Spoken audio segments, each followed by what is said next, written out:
Every position I got a diamond at. But if I'm not getting a Mushu, you ain't getting a Jeremy. What? I feel like a young Omar. Write to us. We're very friendly. Much love. Why keep your man? You did me dirty.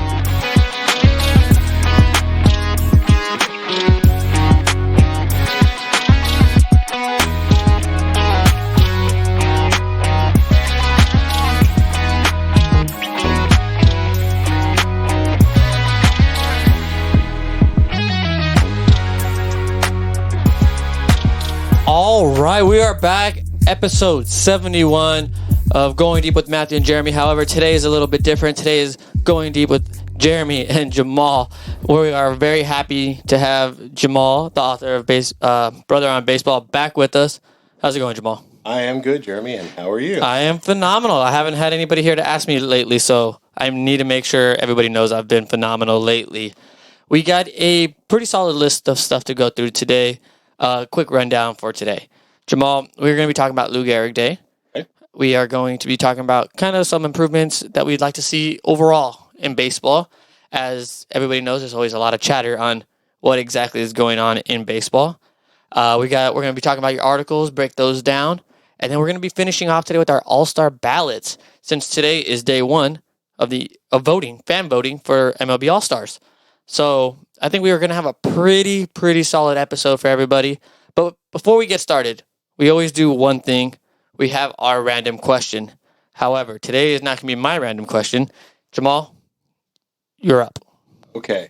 So random question of the day for you, Jeremy, is if you are going to be a professional player on any team, not the Dodgers, Lakers, or any Los Angeles. So any Los Angeles team. Which team would it be? That's a great question.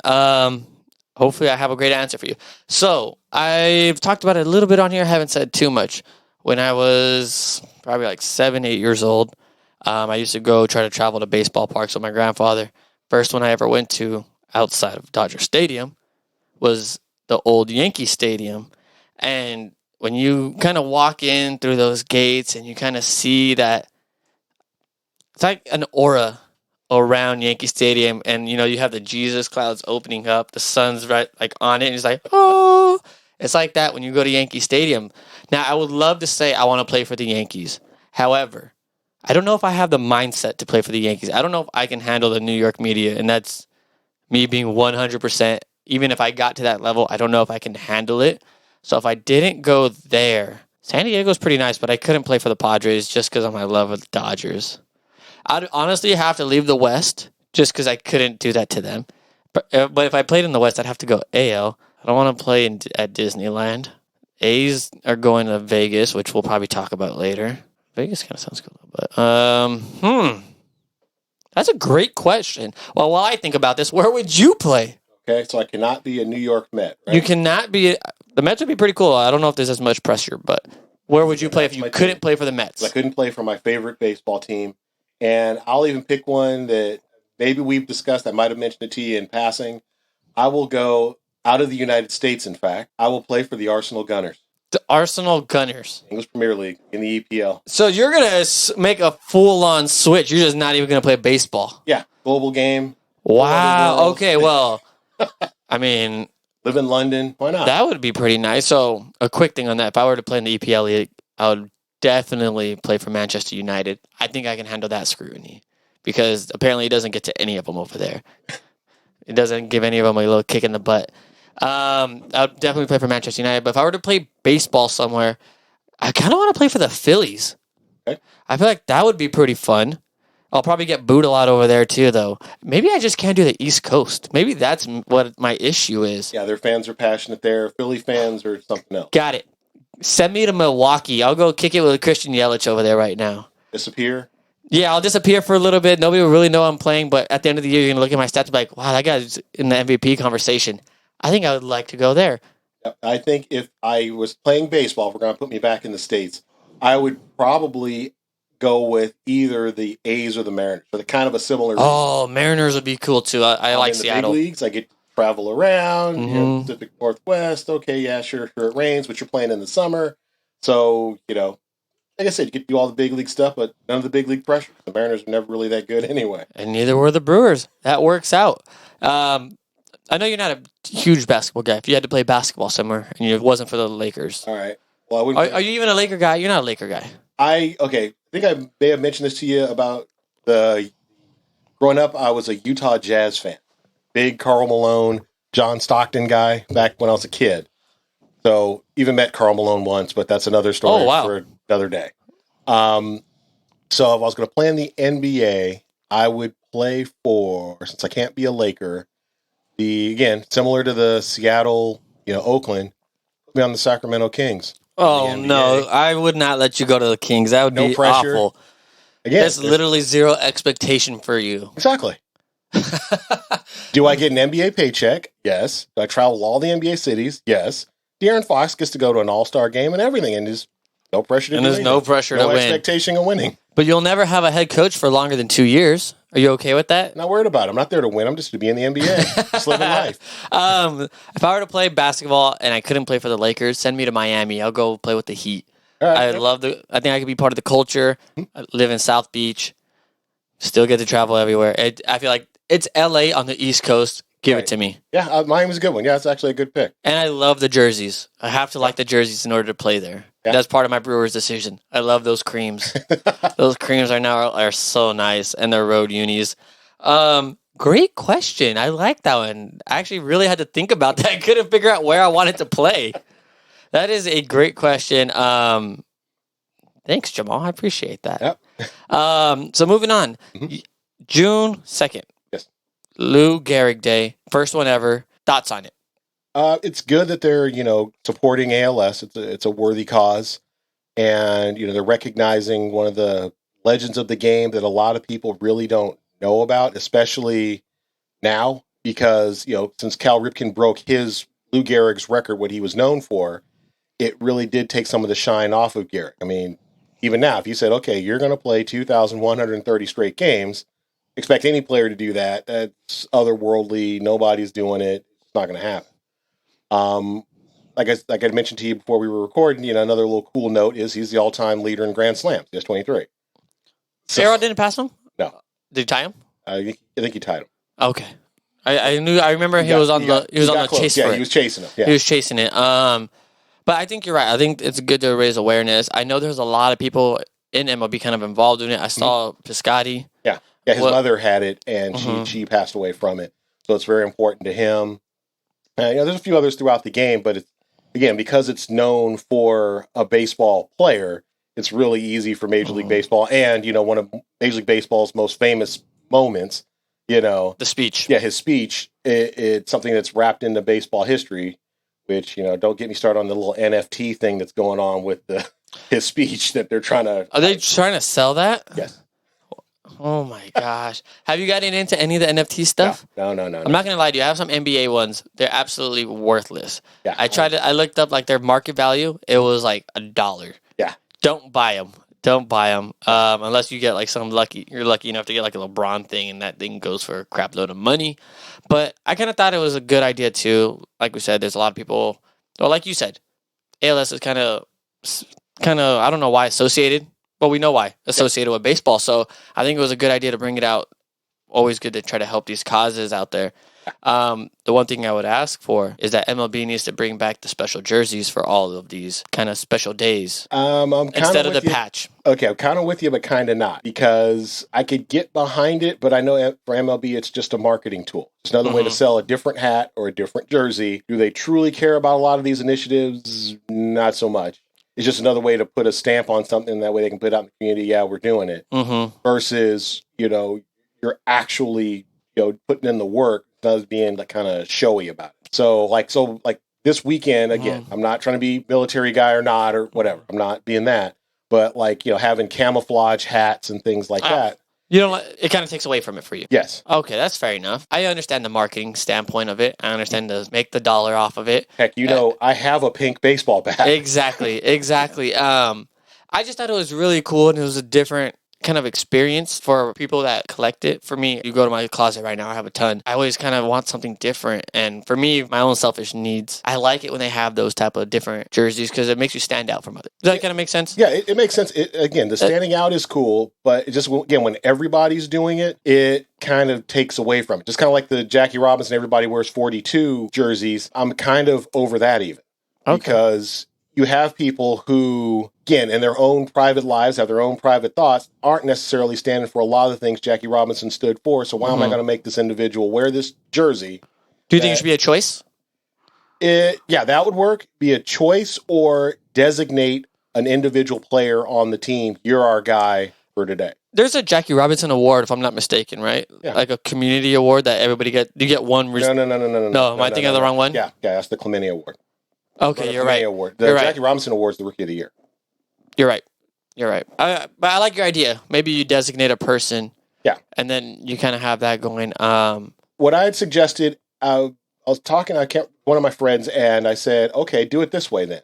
Or give them on Jackie Robinson Day a different uniform that day. Mm-hmm. So now you're our, quote, Jackie Robinson. You're the only guy on the field that looks like you. Mm-hmm. So if, say we're the Dodgers, we're all wearing white, it's a home game, I'm going to have this other guy in a blue uniform, and it makes people question, why is he wearing a blue uniform on this specific day, which leads more to that discussion, and it gets you closer to a little bit of the experience of, okay, I'm Jackie Robinson, I'm the only one out here on this field who looks like me, eyes are on me just because of what I look like. I think that's a good idea. I like that idea.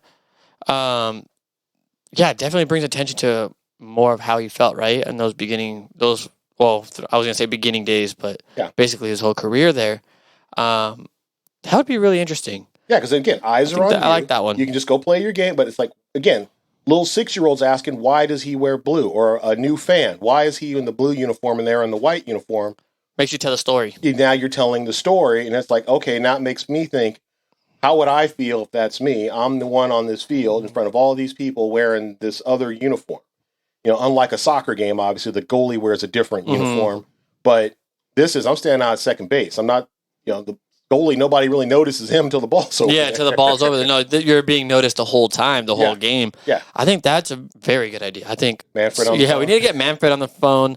We have a couple of things to talk to him about. There goes my idea of my jersey collecting, though. But I like the idea. What I was thinking about, so I watch a lot of games with my mom, and but not too long ago, we bought my dad Dodgers jersey, and it was a camouflage one, like the Dodgers in camo. I mean, we're like, man, those are like really something. And I kind of I always wanted to get my mom, when they still had it, I had no money, but I have a couple bucks now. But I like the Mother's Day when they used to do like pink hat, or blue with if it's Dodgers blue with the pink LA, right. The Dodgers are in pink, and you still get the little patch. Yeah, the breast cancer awareness patch. That's why. That's kind of my thought process. I always wanted to get her one of those. I always one day get my dad you remember they used to change it the Father's Day, baby blue. Blue, yeah. So that's kind of also my thought process. I really like those rather than just a patch, because I feel like the patch doesn't say enough at times. Yeah.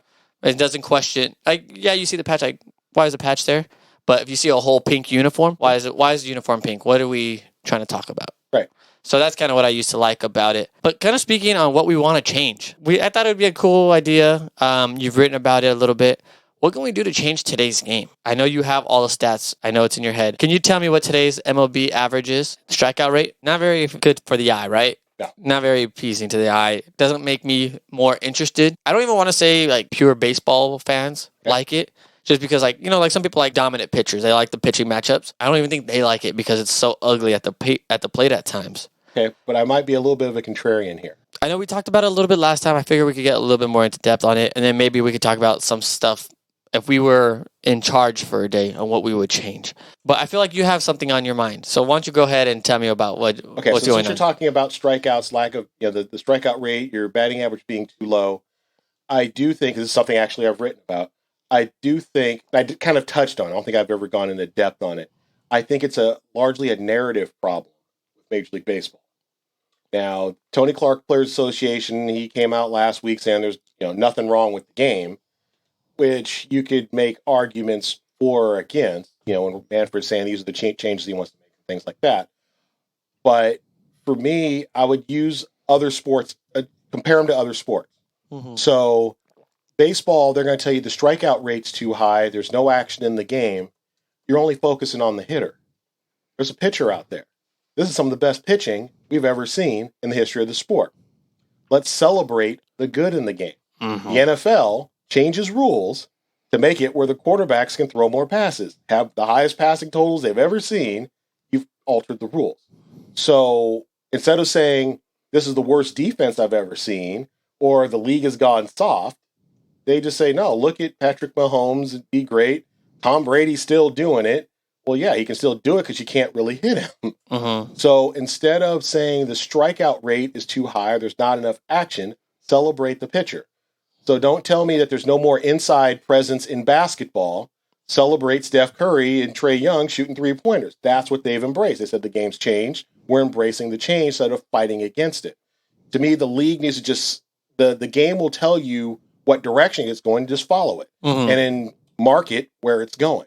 So again, the NBA is shooting more threes than twos. Well, okay, embrace marketing three-pointers and three-point shooters. I think we've kind of seen that, what you're talking about on the three, especially for basketball. How much bigger is that three-point contest now? Right. How much more publicity do they put on it? Because that's today's game.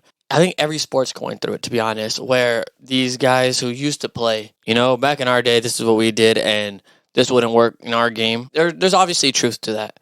But there's obviously some truth where maybe your game doesn't translate to where we are today. Exactly. I think we need to find a balance on our love-hate of what's going on. I know I always talk about it from a hitting perspective because that's what the average person kind of focuses on. So that's people's entry into the game by and large is home runs and getting hits. When a little kid, what do you want to do? You want to hit the ball when you first learn how to play. Mm-hmm. You don't want to really try to sit there and learn how to pitch or something you're not like the that. Pitcher. So I think we do need to just figure out a way to come together and kind of uplift the leagues we do have and kind of say, like you said, say thank you to what we do have. Kind of push what we have.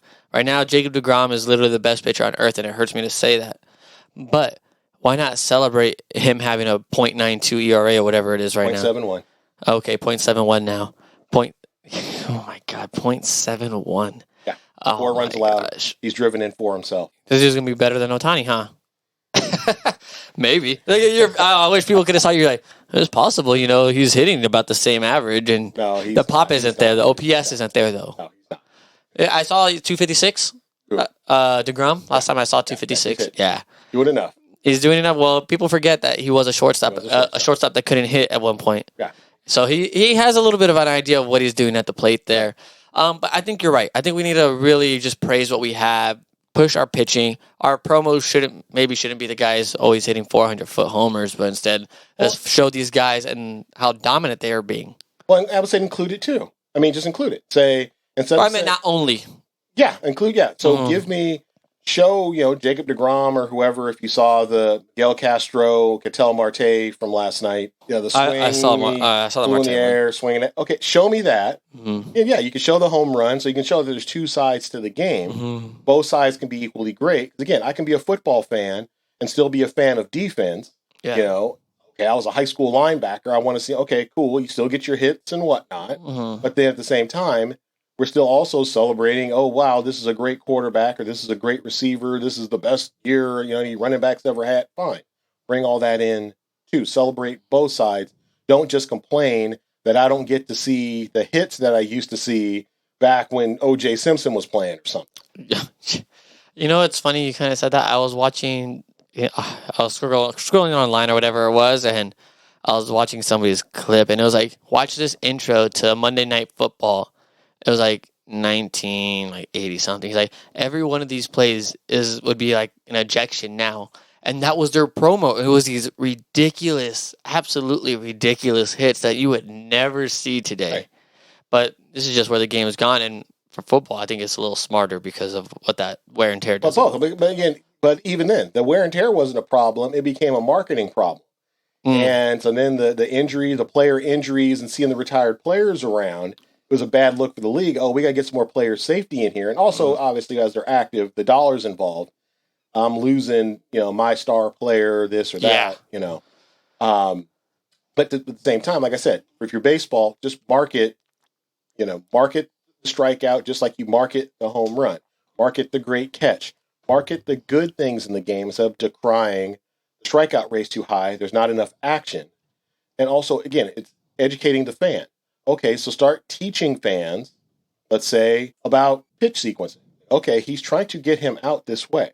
Because if you watch a basketball game, they will break down, okay, this is what they're doing on defense. Here's the help. They're doubling. They're this, they're that. Or in a football game, okay, they're running a Tampa 2. This is how it works.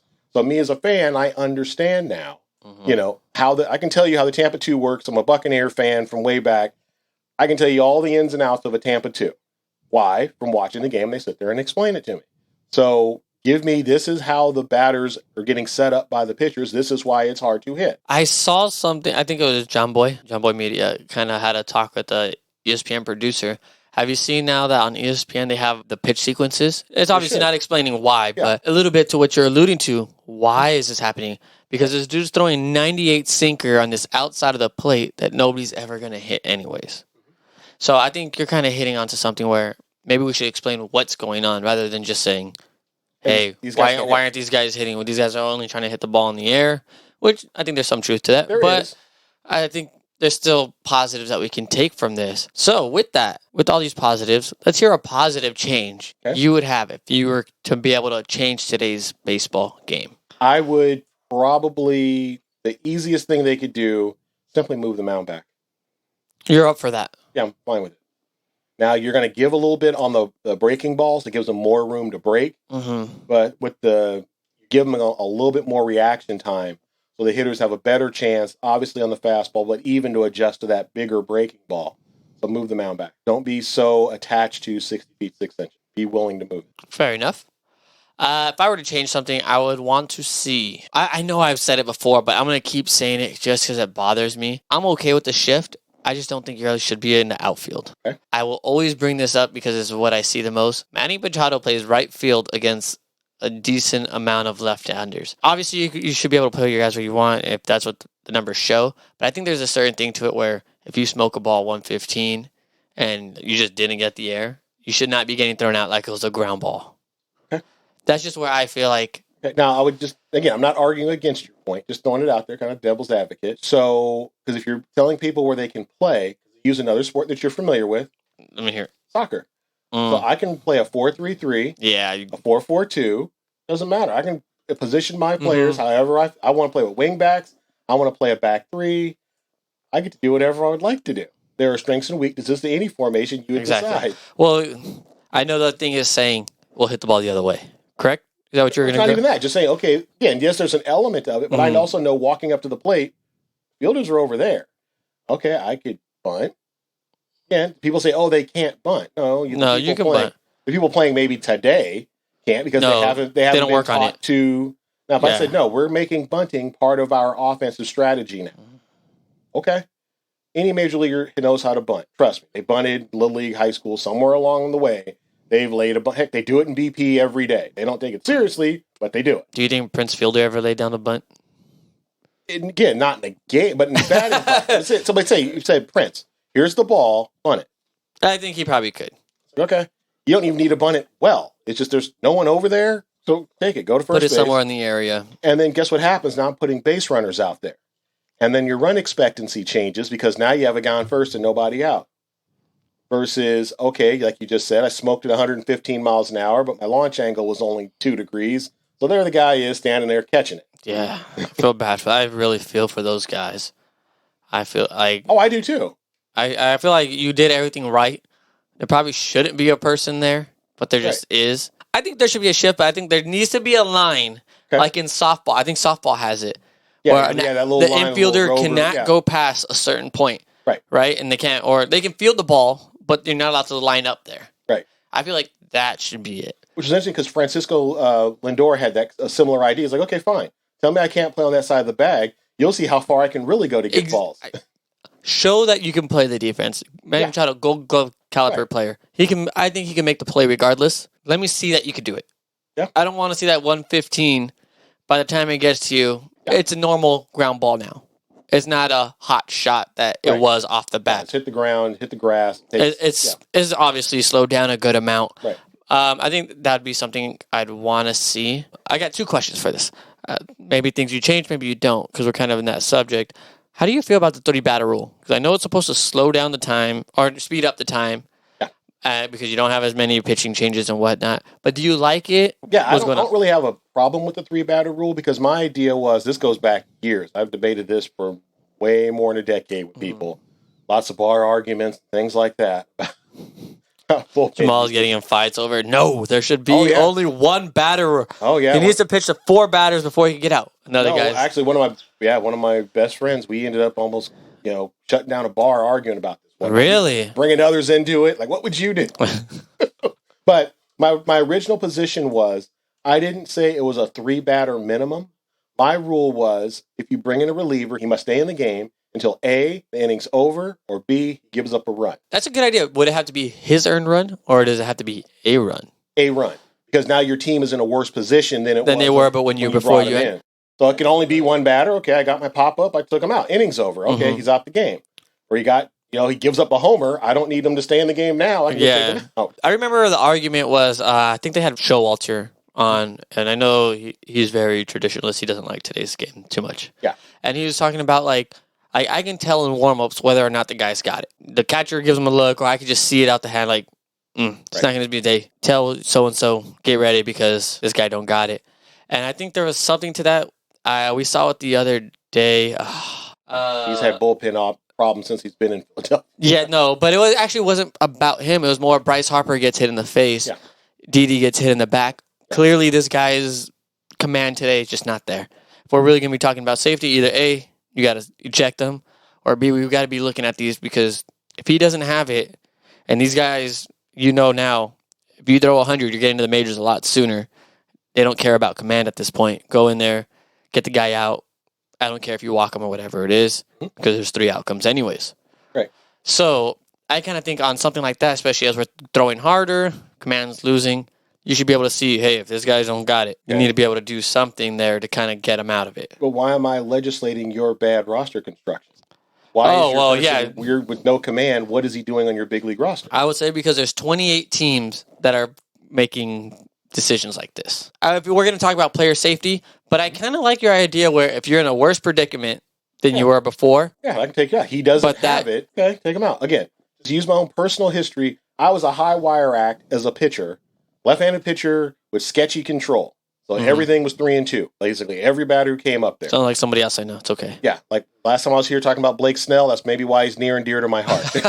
It's 3-2 with that guy all the time. That was my life. So coming in out of the bullpen, we'll see what happens. Okay, I can walk the first guy, let's say. Let's say I come in second and third. Okay, walk the first one. Oh, here's the ground ball. Got the out I needed. Skip out of the game. Do I have it together? No. There's a coin flip every time I was pitching. Should I be in the big leagues? No. But also make that a strategy for the manager to figure out. You got to know which guys you can trust, which guys you can't. I got to talk to my front office. Also, if I'm looking at, in terms of promotions and things like that, don't bring the guy up here who doesn't have the command, can't really throw a breaking ball, things like I don't need you here. You're not fit for this level. Change the expectation of the players. The players will adapt. So if all of a sudden I'm not getting the call up, even though I throw 100 because I have no command, I better figure out some command. Even if I don't throw 100, I better back it down to 96, be able to locate it a little bit. Then I'll get to be where I want to go. Do you think that change would come anytime soon? Oh, they'd adapt really quickly. Not as in they would adapt quickly, but do you think that change is actually hitting MLB anytime soon? I don't think so, because just you can win, somebody's going to win playing this way. It's going to take someone winning with a bunch of rando relievers who don't walk anybody, who just get outs. And obviously, bullpens are the most volatile parts of any all ball clubs throughout the history of baseball. That's the volatile parts, the bullpen. You want the starter gone. If the relievers were good, they'd be starters. Yep. So that's always been part of baseball history. So I don't want to say, that this is something really kind of new. I think it's just, if you run your team right, if you have the right mix of guys, you can be able to go, okay, I trust this one, that one. And also another thing that the managers do, or they might want to try to look at, maybe going a little bit more old school, is in terms of relief pitcher usage, leaving the guy in there. So I've brought in this pitcher. If you go look at some old Goose Gossage, or, names like that, these guys were pitching multiple innings. Yeah. It wasn't just they came in the ninth, that was it. It was like, if I brought you in in the 7th, you could just finish the game out. You've got it together. I have no reason to take you out and just say, oh, you're the 7th inning guy, you're the 8th inning guy, you're the 9th inning guy, because there's a chance one of those 3 might not have it, and now you got a problem. Versus, okay, I put the guy in the 7th, going, so just keep going. So I haven't had that exact conversation, but I've kind of had conversation because, like I said, watch a lot of Dodgers. Dodgers like to get that pitch count up. And I'll be talking to people, man, why isn't he swinging? That thing was right down the middle. But I'm like, it's kind of their thing. They're going to swing at their pitches, but at the same time, they know more than likely you're not going to run out 5 guys that are on all day. I will get one of them because one of them will not be sharp today. And I think that's kind of what you're saying right there, right? Yeah. I thought I read something about Dennis Eckersley recently. He used to come in at the 7th all the time too, right? He before, because that's the one Tony La Russa real innovation, was to make Eckersley kind of his 9th inning. You're it. You're the quote closer. That's you only pitch kind of this one inning. Yeah. He was like the first of that model, because prior versions, with Goose Gossage or Dan Quisenberry or Bruce Sutter. Again, people maybe you've heard the name, but they would come in there and they would kind of let him go. Okay, Goose, you've got here's 2 2/3 out of Goose Gossage today. I think we've seen a little bit in today's game, but I feel like there's a lot of bad fan reaction to when you're like, I think this guy's got it. Go ahead and let him go for an extra inning. He gets blown up. God damn it! Why was this guy out there for another inning? Blah blah blah blah blah blah. Yeah. And I think that. Do you think that kind of plays into it, where maybe fan perception gets to you a little bit? It can, but you shouldn't be managing that way. And also, again, remember, a lot of this stuff, managers aren't managing by a hunch anymore. No, a lot of it's analytical, you got a front unfortunately. office telling you, hey, this is our lineup. These are the matchups we want. And this should be your first guy off the bullpen. This is your first guy off the bench.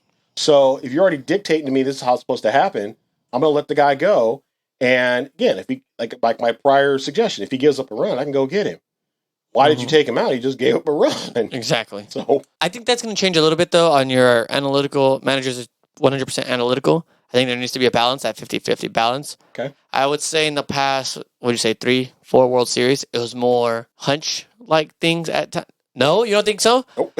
I think there's a little, not hunch, but I think it wasn't as much analytical as it was previously.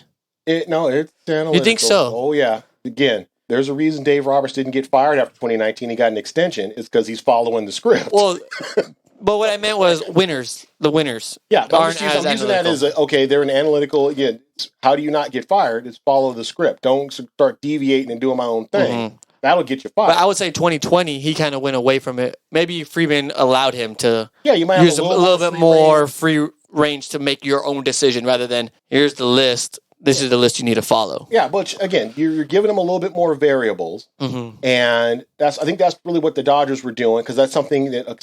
Again, cover your heart. I know this hurts, but that was one of the things A.J. Hinch did in 2017. I agree. Okay? There was a couple of instances, specifically, like let's say Brad Peacock. You remember the game? No, I remember he was very good.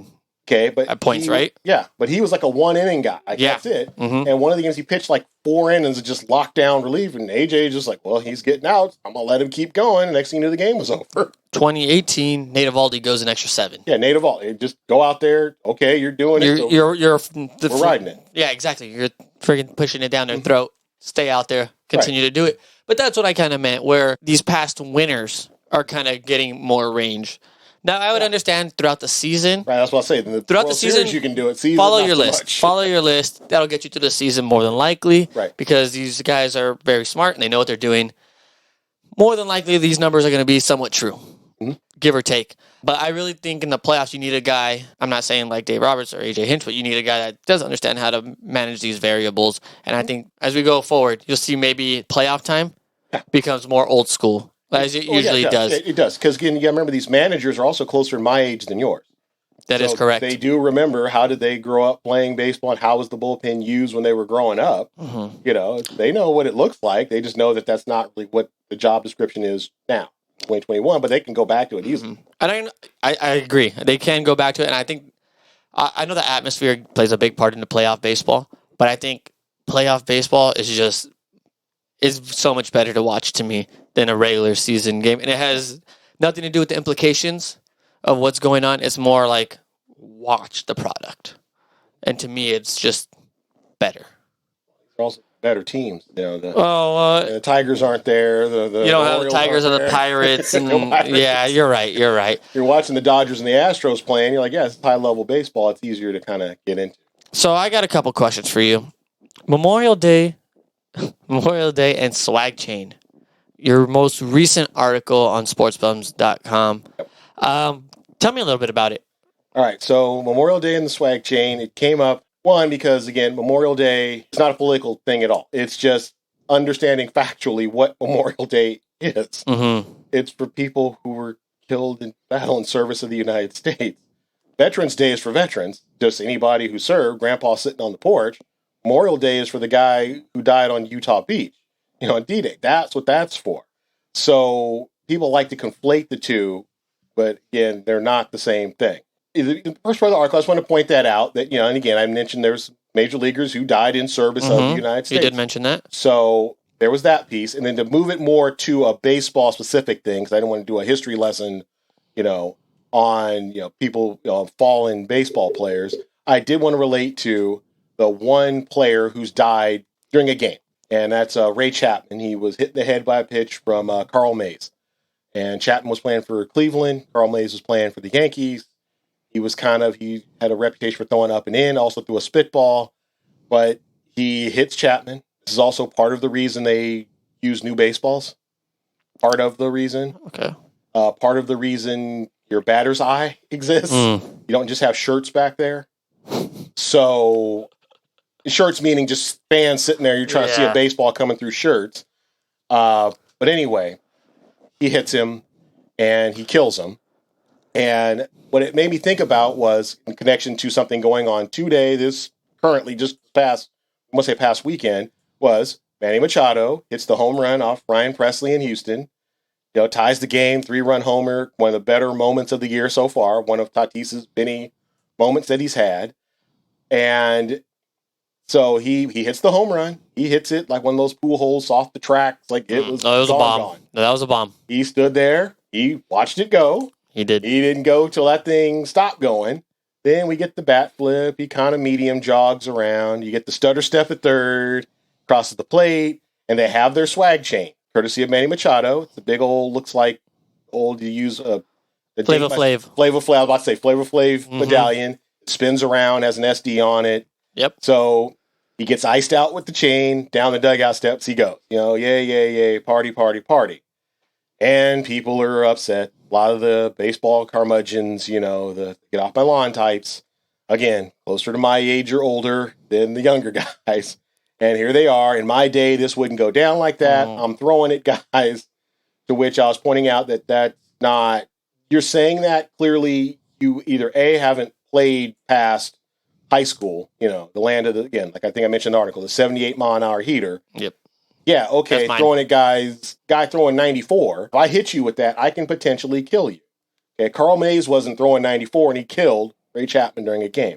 So just simply saying, throwing it, guys, is the way to deal with anything, you need to get past that way of thinking. That's an outmoded way of thinking, and there's other ways to handle it during the game. And to me, there's even a more entertaining way to do it. So if I want to give you whatever dance I want to do off the mound, if I strike you out, fine. You're bat flipping on me, fine. So if I want to be, yelling at you, get back in the dugout, whatever, you're terrible. I have an 8-year-old who's better than you. Oh, no, yeah. If you want to do that, that's fine. Because if he's bat flipping on you, it's fair play at that point. Yeah, no. So the back and forth. But let's not just sit here and advocate for throwing at people. Because clearly you don't throw that hard, or you've never thrown that hard to know what the damage can be done from a pitched baseball for people who advocate for that kind of thing. I agree. I would say prior, I was like, I understand why. Like, they're governing themselves. That's fine. That's what they do. However, I also think when you're doing it, especially now, people don't have the control and command that they once had. So let's say you try to follow these old rules. You don't know where that baseball is really going. You know it's going in this vicinity, right? But you have no idea other than that guy that was throwing 88 and hip checked you. Yeah. I'm okay with the hip. I can live with the hip one. Yeah, but even then, I aimed at your hip and I hit you in the head. Yeah, well, exactly. That's the issue, though. That would be today's because type also, of again, thing. that's one of the arguments that old guys like to make. Pitchers don't know how to pitch inside. So now I'm telling you to throw a baseball farther off the plate than that, yeah, and hit you in the hip. Yeah, I don't think at this point it makes too much sense. Especially we've gotten to a point. I thought before, I'm like, why are pitchers allowed to kind of yell and do this and that? But then like these guys hit a home run, and if they watch it or whatever, why are they getting in trouble? Like it really like bothered me for a while before. Obviously, I was able to think by myself in a sense. Like we need to be fair here. Like you're gonna strike me out, that's fine, 100%. We are the best hitters in the world. Celebrate it. But when I hit that bomb, best believe I'm celebrating because I hit it off one of the best pitchers in the world. And I think there's just that got to be the give and take. And I know you don't like him, but I think Bauer's a good advocate for it. No, I mentioned it in the article. I said, look, he does get it. He's like, you get me, fine. He has no problem with anything Tatis. Tatis again with the one eye and and the one eye, the McGregor. Somebody else hit him with a sword. Yeah, he got, Dubon. He got the sword. Dubon hit him with the sword. He didn't get that. Wasn't Bauer. That was Kershaw. He homered off Kershaw and he gave it the sword. God damn, I'm gonna lose my mind now. You're not allowed to do that to the GOAT. Yeah, but it's Dodgers-Giants. But it's Dodgers-Giants, and it's fair enough. Yeah. One does it to the other, probably expect it. Gee, I want to see Kershaw's reaction to it. He really didn't react. He didn't react to it? Okay. I think he's changing with age, Again, too. the Dodgers have a promotion coming in about a week or two. Yeah. I know what you're talking about. Well, maybe with the Max Muncy. Go get it out the ocean. Last time I checked, the players aren't, the Giants, it's not the same people there anymore. Yes. Right? So, pitcher you hit it off of is no longer on the tee, but you're sure doing a promotion using it. I think it would have been funny if they would have done it when the Diamondbacks came into town. Yeah, it'd be interesting. But, And then gave him one. Because I remember they gave him a shirt. They gave, we're talking about Bumgarner here. Yeah, sorry. They gave Bumgarner remember when he fought with Puig? Yeah. Like, don't look at me? Yeah. The next day they gave him a "Don't Look at Me" shirt, and they took a photo with him with the shirt, and they laughed about it afterwards. Right. And I think it would be really funny if they presented him one, made a little baby ceremony for him, right? Just in the beginning to give it to him. I think it'd be hilarious. I think he's kind of changing a little bit and kind of understanding. I understand the game's changing on him, and he's not as old as he likes to make himself out. So one more thing before we get into our last piece. Okay. So far, so good. We have two parts of it. What are we talking about here? About making the game better? I believe that's what it is. It's your article. Okay, well, I'll ask you a question. I always got answers. Okay, how do you define better? What is better? My better and somebody else's better is not going to be the same better. I can tell you that much. Okay. I guess the overall idea would be improvement, right? Well, okay, but what do we define as improvement? That's the $1 million question, because I don't think we've hit that spot yet where we found the right improvement. Because to me, are we looking for baseball to return to its position in the national zeitgeist as the most popular sport in America? Is that what we're going for? Because if that's what baseball's going for, they can forget it, at least not probably in my lifetime, maybe not in yours. Long time ago, when baseball was number one, boxing was number two, and horse racing was three. Yeah, I don't... It's a long time ago. As much as I love baseball, I don't think it's ever going to get back to that area. It's not impossible. I'm going to put it to you that way. The NFL has they have a firm hold. But they also have an infinite capacity for screwing up stuff, trust me, they are. Well, I feel like the NBA is right behind them. And the NBA is coming. But the NBA, if you go back to before you were born, back around when I was a little kid, basketball wasn't popular. Mm-hmm. You did have the Magic Bird thing that really moved the NBA, moved the needle, and they had a good commissioner who capitalized on it with David Stern back in the day. Mm-hmm. So, yeah, Michael Jordan comes later, but it had already started with Bird and Magic. He saw, I got two guys, I'm going to build off of these two guys. So now if baseball gets something similar or figures out a way to brand itself as the new cool hip thing. I think they're doing it a little bit with Tatis. So they're trying, but the problem is you got the announcers fighting against it, and that's who controls my branding. So me, fan, I hear this guy telling me what's wrong with whatever that guy just did, even though I might think it's a really cool thing I just saw. I know you listen to a lot of Mets. I don't get a chance to listen to a lot of Mets broadcasts. Are they like that as well? No, it's an interesting mix. They actually have one of the better booths in baseball. Keith Hernandez, right? Well, it's Keith Hernandez, Ron Darling, or your two-player analysts. Keith is the more curmudgeon of the two, the old school. Ron Darling, I'm sure you've seen him on MLB Network, so that's brought him more to kind of keep up on things. So he's trying to break it to Keith as, no, this is how the game goes these days. So it really kind of helps to balance it out. And you have a pitcher and a hitter. So he's like, why don't you just do this? And he'll say, no, me as the pitcher, I'm telling you this is how it would work. So I think, again, it's just branding. It's education. So it's, I want to I want to be Tatis. Mm-hmm. Also, I want to be DeGrom. Make it where both of these things can exist. Because again, Jacob DeGrom, if you watch him, he's in that Mike Trout mode. These guys are silent assassins who say nothing. Yeah, he doesn't say You a don't lot. get any reaction at all. Mm-hmm. DeGrom strikes you out 3 pitches, doesn't even look at you, just walks off the mound. Mike Trout hits you 440, just jogs around the bases.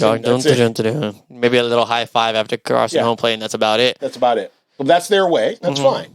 But also let me embrace if Tatis wants to do everything that he's doing the most. You know, if I got Javi Baez doing what he was doing in Pittsburgh, running back to home plate, and the Pirates being the Pirates, that's and falling a whole for other thing. Ugh. But that style of I'm bringing that type of energy and all of that to the game, embrace both. You can be both. I agree. Things. Little by little, I think we're getting there. I feel like they're just late to the party on this. Well, they are. They're extremely late. I feel like they had a time to capitalize on a Mike Trout. They should have been capitalizing on this. I know he doesn't like to do it as much. I know I've heard that's part of the issue. He doesn't like the cameras. Pick somebody else. That's the thing. I think there's opportunities. I know Mike Trout's obviously number one, guaranteed number one player right now. Well, he's your best player, but that doesn't necessarily make him the most marketable. Marketable, exactly. I don't know if it's just me, but I feel like in the past few years, the top tier players are more Mike Troutish. But that's been beaten out of them because there's been older guys who say don't. Who say don't. If I'm your manager and I tell you don't do this, remember the Tatis 3-0, the managers are basically, both managers about the same age as me. Yeah, I think Tingler dropped the ball.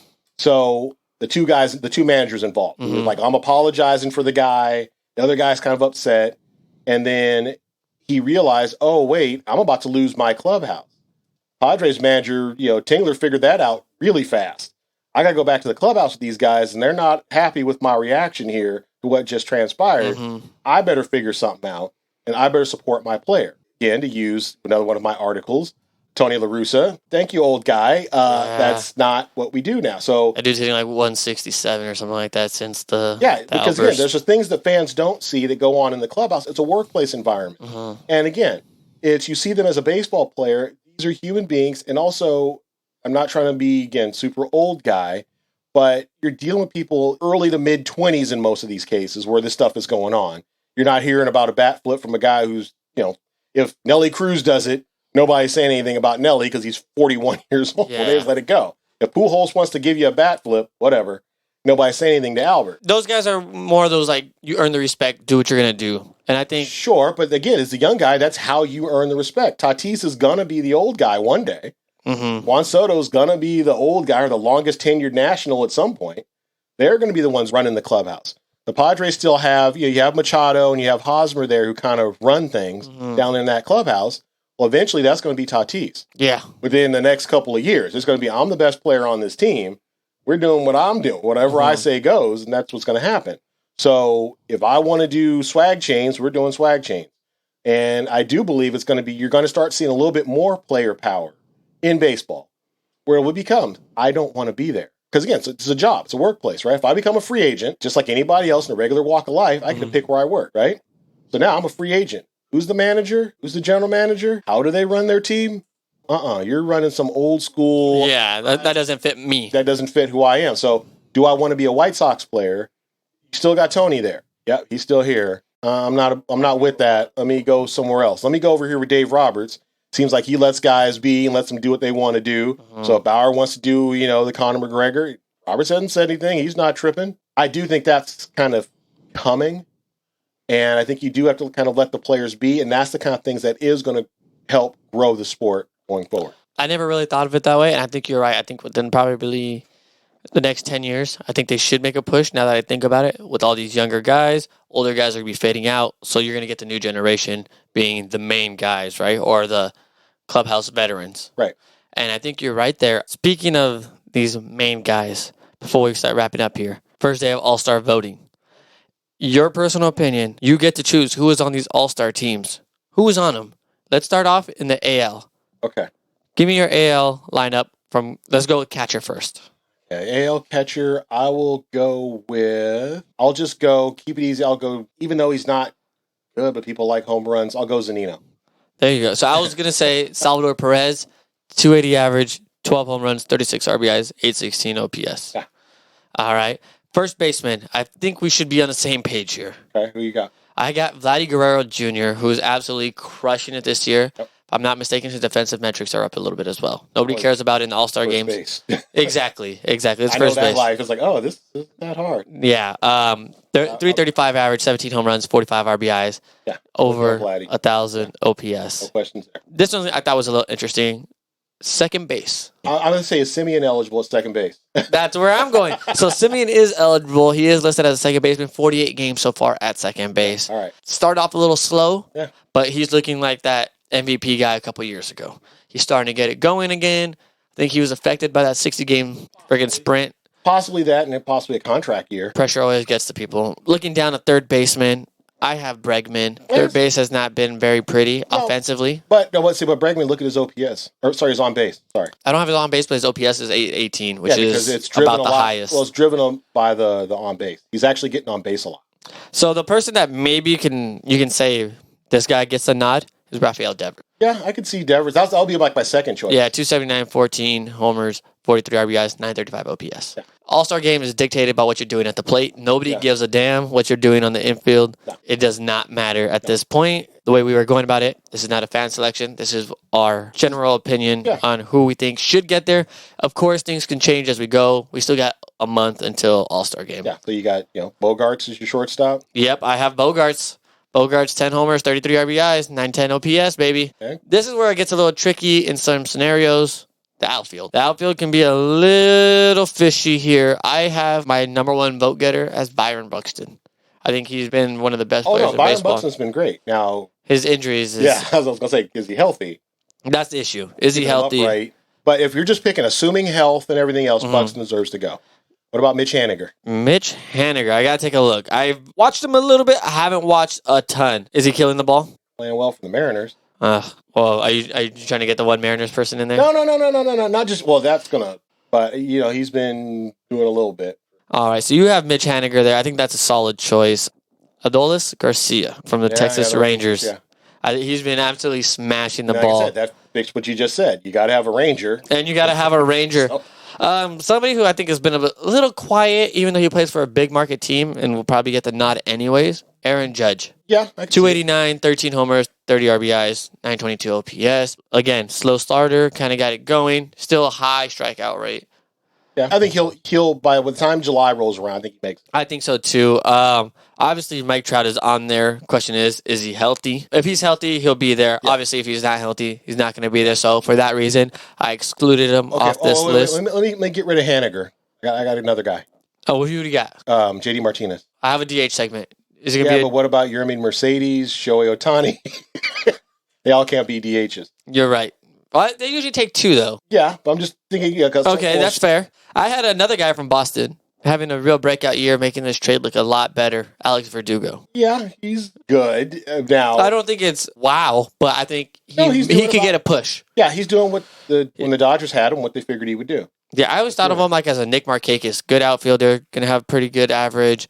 Not a ton of pop, probably max out 15. Maybe you'll get a 20. Yeah, that's a fair comp. And doubles guy. Yeah, he's more of a doubles guy. Singles, doubles. More of a gap guy. Yeah, exactly. Gap to gap. Uses a freaking 38-inch bat, but chokes up 4 inches. Yeah. I kind of had him there. More than I think he should get a nod. Oh, I finally found Mitch Haniger. 264, 14 home runs, 36 RBIs, 857 OPS. But you said get out of here. So he's out of here. JD Martinez instead. But I think Haniger makes the team. Because again, you got to have somebody, so he might get the nod. I agree. Kind of going down DHs. I have Jordan. You had JD. I know you're going to say, but what about Shohei? Or what about Mercedes? I think Shohei's going to get in as a pitcher. And they'll let him hit as a... I can see it. So I think that's how he gets his nod in. Okay, so back to one of our prior conversation. If you're about marketing and branding, you start Shohei Ohtani in that game. And at some point, he's hitting. And you let against him hit. DeGrom. You let him hit. Start the game. DeGrom's starting for the National League as long as he's healthy. Mm-hmm. He starts. So, yeah, there you go. Shohei Ohtani starting for the AL, DeGrom for the NL, and Shohei, you're hitting. You're hitting 4th, 5th, right in the middle of the order. Mm-hmm. Make sure you get the matchup. And international appeal. Last time I checked, the Japanese like baseball. I think they do. I think they really do. Now you're making the game even more global. Man, I'm sorry. I was looking at JD. JD's killing it again. JD looks like JD of the old. That's why I got rid of Haniger. Yeah, that makes 100% makes sense. Haniger was nice, but JD, He's doing more. And then on Jordan, I think he needs to stay healthy. Obviously, to get there, he's kind of up and down health-wise. Yeah. Quick move to the NL. Okay. So on this one, they technically don't have a DH section, but we'll throw in a DH at the end. He's First. extra hitter. Exactly. So, to start off, your catcher. Yeah, I'm thinking. Oh, no, it's easy. Buster Posey. I think he's going to get a nod, and he's going to probably be his last All-Star game. Yeah, this will be his. And he was going to go in as probably the only Giant. Could you see another Giant getting the nod this year? Yeah, Gossman. Gossman is one of the pitchers. Yeah, Gossman not necessarily starting, but being in the game. Yeah, he's been very good this year. I think Posey, looking at it now, looking at these numbers, has the nod for me. Originally, I know JT's okay. Power's not there. I know Will Smith's power's not there, but they're hitting at a decent clip. Yadier, maybe. He'll probably make it. I think he's going to make like it. Your last All-Star game kind of lasts a while. I think so, too. So I think those are going to be the guys to look out for there. Okay. Moving over to the first baseman. For me, personally, I think I give it to kind of who's been the Dodger MVP this year. Max Muncy gets the starting job for me. Okay. I got it. I'm not arguing against. And he's been super hot, so I expect the numbers to go up. Okay, well, so you said they have him listed as a first baseman? Yeah. Okay. The thing is, I don't know at that point if he's going to be a second baseman, have more games at second base or first base, but as of now, MLB is listing him as a first baseman. All right, but Muncy, first base, Muncy. Go with that. All right, so. Because your former MVP or reigning MVP is not hitting the ball very well. No. He's struggling this year. Freddie Freeman. Anthony Rizzo hasn't been bad. Power's not there. Hoskins has been pretty good. He's okay, but that's not starting over Max Muncy. I don't think he starts over Max Muncy in this scenario either. Right. But just as other guys, maybe. Yeah, Alonso's been hurt for the Mets, so it's not. Going over, second baseman. Who do you give the nod to? I know this is going to be a tough one. Go ahead. Who you got? This is a tough one, actually, between Chisholm Mm-hmm. and Jake Cronenworth. Okay. I think they're both pretty good second basemen. They hit the ball very well, or at a decent clip. Chisholm. Take Chisholm. You take him? Yeah. Also, you give me, again, entertainment value. Chisholm's a guy. Give me... Cronenworth's not a bad player. I mean, heck, no, but he's more old school if you're trying to market the whole thing, give me somebody who's bringing something to the table. Plus, unless you're going to let Cronenworth pitch, who's a two-way guy in the minors, all the way up to the big league. Oh, really? Yeah. I know he's pitched in the majors. He pitched against the Dodgers not that long. Okay. He was a pitcher. Fingers crossed Lux keeps it up and finds a way in. Oh, I'll have to double check to see if he's got over. Did he get? I know you told me he's got to get the WRC plus. Has he got to 100 yet? He has to. He's been freaking smacking the ball everywhere. I was looking at his defensive metrics though. Yeah. At short, they have not been good. Yeah, second base. Yeah, no, he's gonna go in. I think he's gonna be once Corey's back. Second base is where he will stay. Moving over, we're gonna go ahead and go to third base. Do you have anybody for third base? I'm trying to think. I have to think of the players going through the league. I got the guy from Chicago. Right. Chris Bryant. Yeah. But I know he's playing a lot of outfield. What is he listed at? He's listed at third baseman. Okay, then take Bryant. Yeah, Bryant's having a bounce back season. 317, 12 homers, 36 RBIs, 996 He's OPS. actually played like more left field than he has third base. Yeah, he's playing a lot of the outfield this year. David Ross got him out there. Versatile guy. I really thought he was going to get moved, and I'm always trying to push for the LA. So I thought that was a chance at one point, especially when Justin Turner was a question mark. Yeah, he's more likely going to New York. Mets, they were pushing hard. Well, yeah, it was getting there. It just couldn't get there at the end. They had the basic framework of a deal. It still could come back. Wow. Well, we'll have to. None of those guys are put in the Lindor deal. Jimenez and Rosario. No. The main piece going back to Chicago is going to be J.D. Davis. Oh, okay. Yeah, third baseman. Okay. Do you think they'll do like a Dominic Smith trade? I know he's a good first baseman, but to play left field over there? No. They saw enough people who don't need to be in left field with Kyle Schwarber. Dom will play left field on the Mets only. And if he goes to another team, he's a first baseman. First baseman. Fair enough. Moving over, shortstops. Not going to lie to you. The numbers here aren't pretty. But I think there's one obvious choice, right? Fernando Tatis? Yeah, and I think right behind him is Trey Turner, who's just maybe just not as flashy. You remember, you probably don't recall a conversation we had a few years ago where I told you I thought Trey Turner was better than Corey Seager. Yeah, you told me that. Now, again, Seager has the World Series MVP.